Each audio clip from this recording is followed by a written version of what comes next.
ബഹുമാനപ്പെട്ട മുഖ്യമന്ത്രിയും ബഹുമാനപ്പെട്ട പ്രതിപക്ഷ നേതാവും കക്ഷി നേതാക്കളുമെല്ലാം ഇവിടെ പറഞ്ഞ വികാരത്തിനോട് പൊതുവെ ഈ സഭയാകെ യോജിക്കുകയാണ്.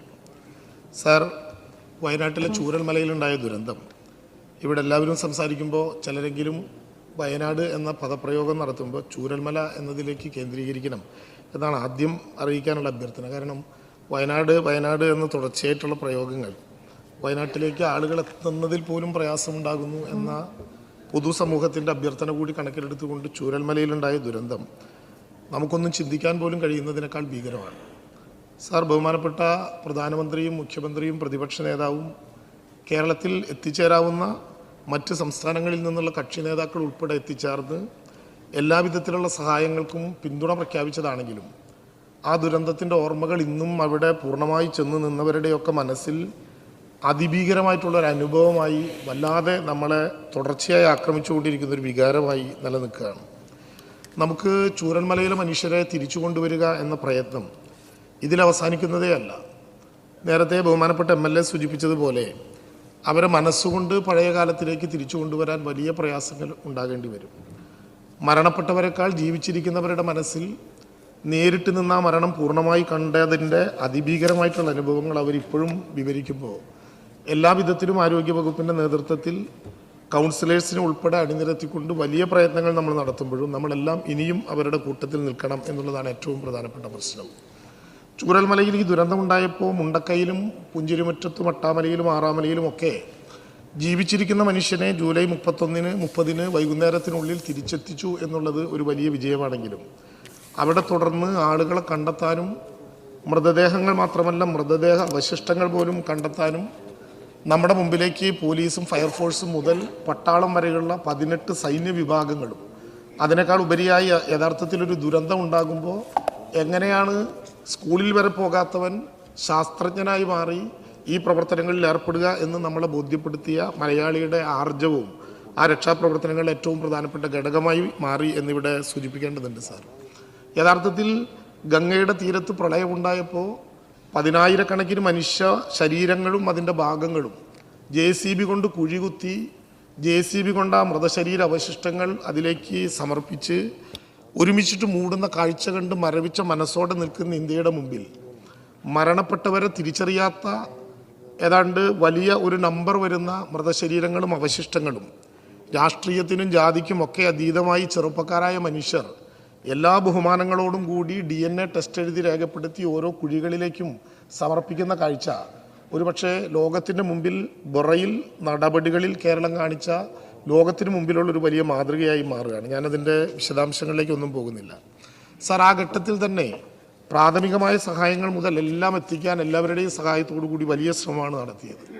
സംസ്കാരം നടത്തുന്നതിൻ്റെ ഭാഗമായിട്ടുള്ള 10,000 രൂപയുടെ സഹായം, ദുരിതബാധിതർക്ക് അടിയന്തര സഹായം എന്ന നിലയിൽ ഇതിനകം വിതരണം ചെയ്തിട്ടുള്ള 10,000 രൂപയുടെ അടിയന്തര സഹായം, ഒരു വീട്ടിലെ 2 പേർക്ക് വീതം സമാശ്വാസ തൊഴിൽ പദ്ധതി എന്ന നിലയിൽ 300 രൂപ വീതം വിതരണം ചെയ്തത് 1,88,37,000, 817 കുടുംബങ്ങൾക്ക് വിതരണം ചെയ്ത 6,000 രൂപയുള്ള വാടക, ഇതെല്ലാം നേരത്തെ ബഹുമാനപ്പെട്ട സിദ്ദിഖ് MLA സൂചിപ്പിച്ചതുപോലെ ആ ഘട്ടത്തിൽ ചെയ്യേണ്ടതെല്ലാം എല്ലാവരും കൂടി കൂടിയാലോചിച്ച് നന്നായി നിർവഹിക്കാൻ നമുക്ക് സാധിച്ചിട്ടുണ്ട്.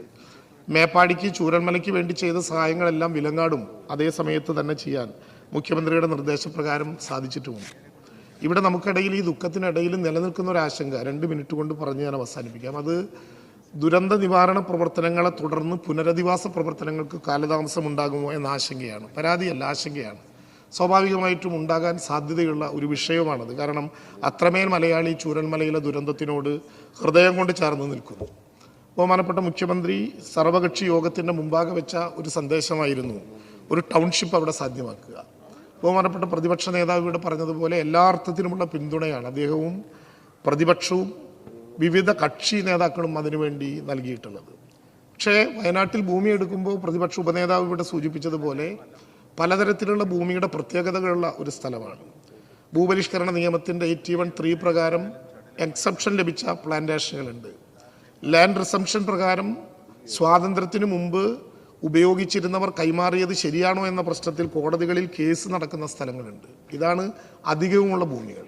അതുകൊണ്ട് തന്നെ അക്കാര്യത്തിലൊരു തീരുമാനമുണ്ടാക്കി ഇപ്പോൾ നാം നിശ്ചയിച്ചിട്ടുള്ളത് അവിടെ നമുക്ക് ഡിസാസ്റ്റർ മാനേജ്മെൻറ്റ് ആക്ട് 2005 ഉപയോഗിച്ചുകൊണ്ട് ആ ഭൂമിക്ക് ഏറ്റവും അടുത്ത് ഈ ദുരന്തബാധിതർ ഉണ്ടായ സ്ഥലത്തിൻ്റെ ഏറ്റവും അടുത്ത് നമുക്ക് കണ്ടെത്താനാകുന്ന കോട്ടപ്പടി വില്ലേജിലെ നെടുമ്പലയിലെ ഏതാണ്ട് 65 ഹെക്ടർ പ്ലാന്റേഷനും കൽപ്പറ്റ വില്ലേജിലെ എസ്റ്റോണിൽ ഏതാണ്ട് 78.73 ഹെക്ടർ ഭൂമിയും ഡിസാസ്റ്റർ ആക്ട് അനുസരിച്ച് ഏറ്റെടുത്ത് ഈ പ്രവർത്തനങ്ങൾക്ക് ഉപകരിക്കണം എന്നാണ്. ഡിസാസ്റ്റർ ആക്ട് അനുസരിച്ച് ഉപയോഗിക്കാനുള്ള 2 കാരണങ്ങൾ, ഒന്ന് ലാൻഡ് റിസംഷൻ നിലകൊള്ളുന്നു എന്നുള്ളതും, ലാൻഡ് അക്വിസിഷനിലേക്ക് നമ്മൾ കടക്കുമ്പോൾ ഭൂമിയുടെ അവകാശ തർക്കം മാത്രമല്ല അതിന് നേരമെടുക്കും എന്നുള്ളത് കൊണ്ടും ബഹുമാനപ്പെട്ട അംഗങ്ങൾ സൂചിപ്പിച്ചതുപോലെ ഡിസാസ്റ്റർ ആക്ട് 2005 ഉപയോഗിച്ചുകൊണ്ട് ആ ഭൂമി ഏറ്റെടുക്കാൻ തീരുമാനമെടുക്കുമ്പോഴും അവരുമായി കൂടി ആവശ്യമായ കൂടിയാലോചനകൾ നടത്തി ഒരു തർക്കവുമില്ലാത്ത വിധത്തിൽ ആ നടപടിക്രമങ്ങളിലേക്ക് പോകണം എന്ന് നിശ്ചയിച്ചു. സർവകക്ഷി യോഗത്തിൻ്റെ മുമ്പാകെ ബഹുമാനപ്പെട്ട മുഖ്യമന്ത്രി വെച്ച നിർദ്ദേശങ്ങളിലൊന്ന് ഏറ്റവും ചുരുങ്ങിയത് 1000 സ്ക്വയർ ഫീറ്റെങ്കിലുമുള്ള ഒരു വീടായിരിക്കണം എന്നാണ്. പക്ഷേ 1000 സ്ക്വയർ ഫീറ്റുള്ള ഒരു ഒറ്റ വീടുണ്ടാക്കുമ്പോൾ 2ാം നില അവർക്ക് പണിയണമെങ്കിൽ അതിന് പര്യാപ്തമായ വിധത്തിൽ 2 നില കെട്ടിടത്തിന് പര്യാപ്തമായിട്ടുള്ള ഒരു തറയും നമുക്കുണ്ടാക്കാൻ കഴിയണം എന്നാണ്. നേരത്തെ ഇവിടെ നിശ്ചയിച്ചതുപോലെ, ഇവിടെ പറഞ്ഞതുപോലെ ഈ ടൗൺഷിപ്പിൽ എല്ലാ വിധത്തിലുള്ള സാമൂഹിക ആവശ്യങ്ങൾക്കും ആധുനിക കാലത്തൊരു ജനതയ്ക്ക് വേണ്ട എല്ലാ വിധത്തിലുള്ള സംവിധാനങ്ങളും പൊതു ഇടങ്ങളായി കൂടി നിർമ്മിച്ചുകൊണ്ട് ഒരു ടൗൺഷിപ്പ് എന്ന ആശയം തന്നെയാണ് ഇവിടെ മുന്നോട്ട് വെച്ചിട്ടുള്ളത്. 2 നിലവാരത്തിലുള്ള ആളുകളെ ഇവിടെ പുനരധിവസിപ്പിക്കേണ്ടി വരും. അതൊന്ന് ആക്ച്വൽ ദുരന്ത ബാധിതർ, അതായത് ഇപ്പോൾ വീടും പ്രദേശങ്ങളും കൃഷിയും എല്ലാം നഷ്ടപ്പെട്ട് ഒറ്റപ്പെട്ടവർ, അതൊന്നാമത്തെ ലിസ്റ്റാണ്.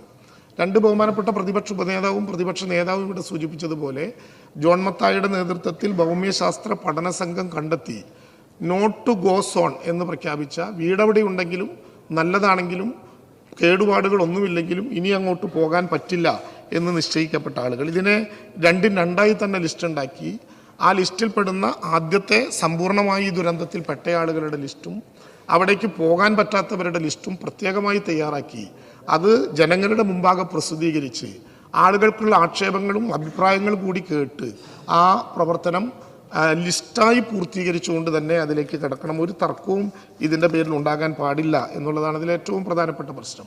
താൽക്കാലികമായ പുനരധിവാസം അങ്ങ് സൂചിപ്പിച്ചതുപോലെ ആഗസ്റ്റ് 30 എന്ന് പ്രഖ്യാപിച്ചെങ്കിലും ആഗസ്റ്റ് 24-നകം പൂർത്തീകരിച്ചു എന്ന് മാത്രമല്ല, പൂർത്തീകരിക്കപ്പെട്ടതിന് ശേഷവും അങ്ങനെ പോകപ്പെട്ട കുടുംബങ്ങൾക്ക് എന്തെങ്കിലും വിധത്തിലുള്ള പ്രയാസങ്ങളുണ്ടെങ്കിൽ അത് കൈകാര്യം ചെയ്യാൻ വയനാട്ടിൽ അസിസ്റ്റന്റ് കളക്ടറെ നോഡൽ ഓഫീസറായി നിശ്ചയിച്ചുകൊണ്ട് ഒരു പ്രത്യേക സെല്ലും നമ്മളതിൻ്റെ ഭാഗമായി കണ്ടിട്ടുണ്ട്. ബഹുമാനപ്പെട്ട മുഖ്യമന്ത്രി പ്രതിപക്ഷ നേതാക്കൾ ഉൾപ്പെടെയുള്ള സർവകക്ഷി യോഗം വിളിച്ചു എന്ന് മാത്രമല്ല, ഇതിന് ധാരാളം ആളുകൾ ഇപ്പോൾ സന്നദ്ധ പ്രകടിപ്പിച്ചിട്ടുണ്ട്. അവിടെ ഭൂമി തിരിച്ചു കൊടുക്കേണ്ടതുണ്ടോ, സർക്കാർ നേരിട്ട് തന്നെ നിയന്ത്രിക്കുന്നതിലേക്ക് ഓരോ പ്രസ്ഥാനങ്ങളും പണമടയ്ക്കേണ്ടതുണ്ടോ, സന്നദ്ധ സംഘടനകൾ ഇതിനു വേണ്ടി കമ്മിറ്റഡ് ആയിട്ടുള്ള ആളുകളുടെ ഒരു യോഗം തുടർന്ന് വിളിച്ചു ചേർത്ത് അവരുടെ കൂടി അഭിപ്രായങ്ങൾ പൂർണ്ണമായിട്ടറിഞ്ഞ് ഒരു പൊതുവായ ദിശയിലെത്താൻ കഴിയുന്ന വിധത്തിലുള്ള നടപടിക്രമങ്ങൾക്ക് അതിവേഗം നമ്മൾ നേതൃത്വം നൽകിയിട്ടുണ്ട്. ഒരു കാലതാമസവും ഇതിനകത്ത് ഉണ്ടായി. ഇന്ന് 60-63 ദിവസം കഴിയുമ്പോഴേക്കും ഏതാണ്ട് ഭൂമി ഏത്, അവിടെ പണിയേണ്ട ഒരു പുതു ഡിസൈൻ ഏത്, അത് സർവകക്ഷികളുടെയും അഭിപ്രായം എന്ത്, ഇനി കഴിയുമെങ്കിൽ ഈ മാസം തന്നെ സന്നദ്ധ സംഘടനകളുടെ കൂടി യോഗം വിളിച്ചു ചേർത്ത് അവിടുത്തെ നടപടി ക്രമങ്ങളുമായിട്ട് മുന്നോട്ട് പോകണം എന്ന് തന്നെയാണ് സർക്കാർ ഈ ഘട്ടത്തിൽ ആലോചിക്കുന്നത്. സാർ, പുനരധിവാസ പ്രവർത്തനങ്ങളിൽ എല്ലാവരുടെയും പിന്തുണയോടുകൂടിയാണ്. ആദ്യത്തെ ദിവസം രാവിലെ 4:30 മണിക്ക് ബഹുമാനപ്പെട്ട മുഖ്യമന്ത്രി വിളിച്ചത് മുതൽ ഏറ്റവും അടുത്ത സമയത്ത് പിന്നീട് വിളിക്കുന്നത് പ്രതിപക്ഷ നേതാവാണ്. ഈ പ്രശ്നങ്ങളിൽ എങ്ങനെയാണ് ഇടപെടേണ്ടതെന്ന ചോദ്യമാണ് അദ്ദേഹം ചോദിക്കുന്നത്. എല്ലാവരും നമുക്കൊരു മനസ്സായി നിൽക്കാൻ കഴിഞ്ഞ, ഒരുപക്ഷെ ലോകത്തിൻ്റെ മുമ്പിൽ ഇതുവരെ ആർക്കും സാധ്യമല്ലാത്ത വിധത്തിലുള്ളൊരു പുനരധിവാസ പ്രവർത്തനം എല്ലാവരും ചേർന്ന് നിർവഹിക്കാൻ കഴിഞ്ഞു. ആ പുനരധിവാസ പ്രവർത്തനത്തെക്കുറിച്ച് കൃത്യമല്ലാത്ത വിഷയങ്ങളും അറിയാത്ത കാര്യങ്ങളും ദയവായി പ്രസിദ്ധീകരണത്തിന് വിധേയമാക്കി ലോകത്തിൻ്റെ മുമ്പിൽ കേരളം അവതരിപ്പിച്ച മലയാളത്തിൻ്റെ ഒരു നന്മയെ ഇല്ലാതാക്കാനുള്ള ഒരു ശ്രമങ്ങളും മാധ്യമങ്ങളും സോഷ്യൽ മാധ്യമങ്ങളും ഉൾപ്പെടെ ആരുടെയും ഭാഗത്തു നിന്നും ഉണ്ടാകാൻ പാടില്ല എന്ന വളരെ വിനീതമായ അഭിപ്രായം ഈ മരണപ്പെട്ടവരുടെ മുമ്പിലെല്ലാം ആദരാഞ്ജലികൾ അർപ്പിക്കുമ്പോൾ ജീവിച്ചിരിക്കുന്ന മനുഷ്യരെ തിരിച്ചു കൊണ്ടുവരാനുള്ള മഹാപ്രയത്നത്തിന് നാം ഒരു മനസ്സായി നേതൃത്വം നൽകുമ്പോൾ നമ്മുടെ മുമ്പിൽ ഉണ്ടായിക്കൂടാ. അത് കേരളം ഉണ്ടാക്കിയൊരു നന്മയ്ക്കെതിരായി, ഒരു ഗവൺമെൻറ്റിനെതിരായിട്ടാകില്ല. അതൊരു ഗവൺമെൻറ് എന്നാൽ ഇവിടെ ഉദ്ദേശിക്കുന്നത് 99 പേരുള്ള ഭരണപക്ഷമോ 41 പേരുള്ള പ്രതിപക്ഷമോ അല്ല. ഭരണപക്ഷവും പ്രതിപക്ഷവും പക്ഷമില്ലാത്തവരും അടക്കം 3.5 കോടി വരുന്ന മലയാളിയും അവരെ സഹായിക്കാൻ തീരുമാനിക്കുന്നവരും ഒത്തുചേരുന്ന ഒരു മുന്നേറ്റത്തിന് ദോഷകരമായി ഭവിക്കും എന്നത് നാം തിരിച്ചറിയേണ്ടതുണ്ട്. മലയാളിയുടെ നന്മ തിരിച്ചറിഞ്ഞ ഘട്ടമാണ് സാർ ഇത്.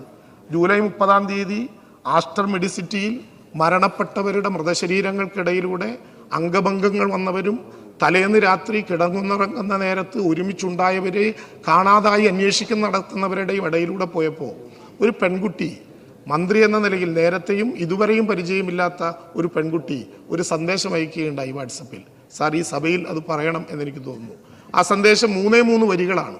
എന്നെക്കാൾ പ്രായം കുറഞ്ഞതാണെങ്കിലും ഒരു കുഞ്ഞിനെ പ്രസവിച്ചതുകൊണ്ട് അമ്മ എന്ന മഹനീയമായ പദ്ധതിന് അവകാശം കിട്ടിയ ഒരു പെൺകുട്ടി എഴുതിയ ഒരു സന്ദേശമായിരുന്നു അത്. ആ വരി 3. സാർ, വാർത്തകൾ കണ്ട് കരള് പിടയുകയാണ്. മുലകുടിക്കുന്ന കുട്ടികൾ അമ്മമാരാൽ ഒറ്റപ്പെട്ടു എന്ന വാർത്ത ഇപ്പോൾ ഒരു ചാനൽ എഴുതി കാണിക്കുന്നു. മുലകുടിക്കുന്ന കുട്ടികൾ അമ്മമാരാൽ ഒറ്റപ്പെട്ടു എന്ന വാർത്ത ശരിയാണെങ്കിൽ നിറമാറുമായി ഒരമ്മ വിളിപ്പാടകലെ കാത്തിരിക്കുന്നുണ്ട് എന്ന് അങ്ങ് അവരെ അറിയിക്കണം. സാർ, അതാണ് മലയാളത്തിൻ്റെ നന്മ. എവിടെയോ ഒരു കുട്ടി, രക്തബന്ധമില്ലാത്ത, പേരറിയാത്ത, സ്ഥലമറിയാത്ത മേഖലയിലൊരു കുട്ടി മുലകുടിക്കാൻ പറ്റാതെ ഈ ദുരന്തത്തിൽ ഒറ്റപ്പെട്ടു എന്ന് പറയുമ്പോൾ മാറു ചുരത്താൻ തയ്യാറായ മലയാളത്തിൻ്റെ മാതൃത്വത്തിന് നേരെ തെറ്റായ വാർത്തകളോ തെറ്റായ പ്രചരണങ്ങളോ നടത്തി ഒരു വരി പോലും നമുക്ക് ബുദ്ധിമുട്ടിച്ചുകൂടാ. നമുക്ക് ഈ പ്രവർത്തനത്തിൽ ഒരുമിച്ച് പോകണം. കേന്ദ്ര ഗവൺമെൻറ്റിൻ്റെ സഹായം നേരത്തിന് ലഭിക്കാൻ ആവശ്യമായിട്ടുള്ള എല്ലാ വിവരങ്ങളും കേരളം ലഭ്യമാക്കിയിട്ടുണ്ട്. അത് വൈകുന്നു എന്ന അംഗങ്ങളുടെ അഭിപ്രായത്തിനോട് ചേർന്ന് നിൽക്കുന്നു. പക്ഷേ നമുക്കെല്ലാവർക്കും കൂടി ദുരന്തത്തിൻ്റെ ദുഃഖത്തിലാണെങ്കിലും ഒരു കാര്യം ഉറപ്പിച്ചു പറയാൻ കഴിയും. നമ്മൾ ഒരു മനസ്സായി നിന്നുകൊണ്ട് എന്തു വില കൊടുത്തും ചൂരൽമലയെ, അവിടുത്തെ മനുഷ്യരെ, അവിടുത്തെ മനുഷ്യജീവിതങ്ങളെ, അവരുടെ മനസ്സിനെ തിരിച്ചു കൊണ്ടുവരിക തന്നെ ചെയ്യും. എല്ലാ നല്ല മനസ്സുകളുടെയും സഹായത്തിന് നന്ദി രേഖപ്പെടുത്തുന്നതോടൊപ്പം അങ്ങും മുഖ്യമന്ത്രിയും പ്രതിപക്ഷ നേതാവും പ്രകടിപ്പിച്ചതുപോലെ എല്ലാവരുടെയും ഓർമ്മകളുടെ മുമ്പിൽ ശിരസ്സു നമിക്കുന്നു, ആദരാഞ്ജലികൾ.